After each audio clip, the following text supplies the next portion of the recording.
So here we need to find the perpendicular distance through which the weight is acting. So we can see that D is going to be equal to r squared minus r minus h squared to the 1/2 power. This is simply due to Pythagorean's theorem.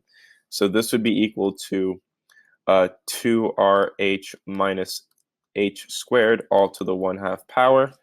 And we know again that this is in rotational equilibrium. So the net torque is going to be equal to 0.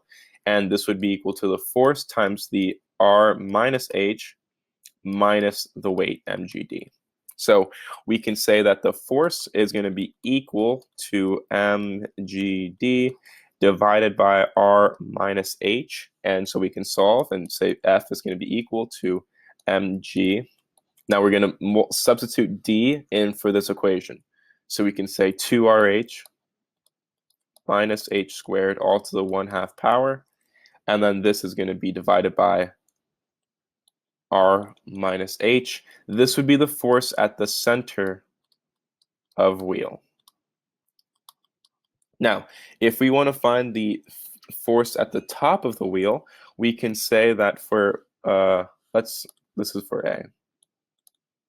For part B, we can say that F of 2r minus h equals mgd. So this would be the top of the wheel. And again, F is going to be equal to mgd over 2r minus h. And again, F is going to be equal to mg 2rh minus h squared to the 1/2 power divided by 2rh. And this would be, again, top of the wheel.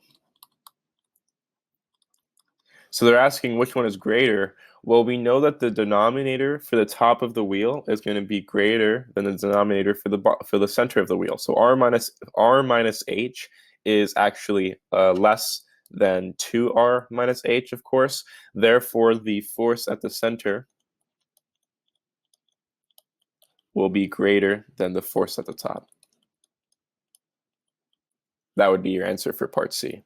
That is the end of the solution. Thank you for watching.